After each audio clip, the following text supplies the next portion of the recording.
জনগণের কথা শুনলেই নেতা হওয়া যায়, এটাই আমাদের প্রত্যাশা। এই দেশটাই তো আমরা চাই।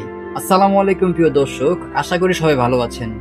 আজ আমি কোনো দলীয় স্লোগান দিতে আসিনি। আজ আমি এসেছি একজন সাধারণ মানুষের কণ্ঠ নিয়ে।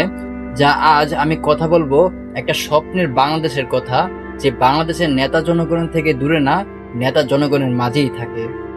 স্ক্রিনে যে ভিডিওটি দেখছেন তা সম্পূর্ণ দেখুন, তাহলে বুঝতে পারবেন। বলেন, আপনি বলেন, এই যে মাইকটা দেন। হ্যাঁ বলেন, এই যে মাইকটা ধরেন।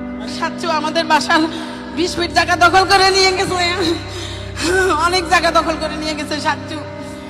আমি এখন বলবো, বুক ফুলাই বলবো, কারণ সাচ্চু আমাদের প্রতিবেশী আওয়ামী লীগ ছিল, আমাদেরকে 17 বছর জ্বালায় মারছে। আমার ছোট ভাইকে জেলে নিছে, আমার মেজো ভাইকে জেলে নিছে, সবাইকে জিজ্ঞেস। প্রিয় দর্শক, এরকম দেশটাই তো আমরা চাই, যেখানে একজন নেতা মানুষের কাছে আসে, মানুষের সমস্যা জানতে চায়, লোক দেখানো না, সত্যিকার অর্থেই জানতে চায়।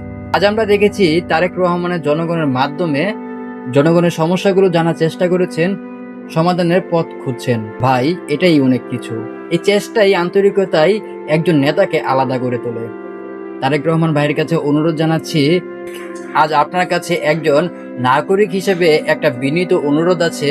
আপনি যেভাবে মানুষের কথা শুনতে চান, মানুষের কথা জানতে চান, ঠিক সেভাবে আপনি নিজে সামনে আসুন। শুধু রিপোর্টে না, শুধু লোক পাঠিয়ে না, নিজের কানে শুনুন।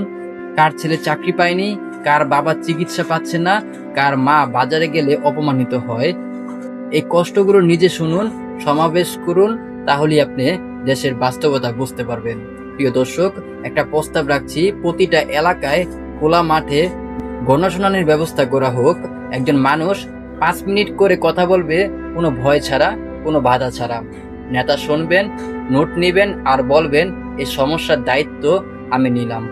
এই দৃশ্যটা এই দেশের মানুষ দেখতে চায়। ভাই, প্রতিশ্রুতি সবাই দেয়, কিন্তু বাস্তবায়ন করে খুব কম মানুষ। আমরা চাই না মিথ্যা আশ্বাস, আমরা চাই বাস্তব কাজ। আজ না পারলে বলবেন না কাল, কাল না পারলে বলবেন না পরশু, কিন্তু ভুলে যাবেন না, কারণ মানুষ কথা বলে না, মানুষ আশা নিয়ে বাঁচে। আজ আওয়ামী লীগ ক্ষমতা নেই, কাল অন্য দল থাকবে, কিন্তু দায়িত্বটা কার? দায়িত্বটা প্রতিটা রাজনৈতিক দলের, দায়িত্বটা প্রতিটা নেতার।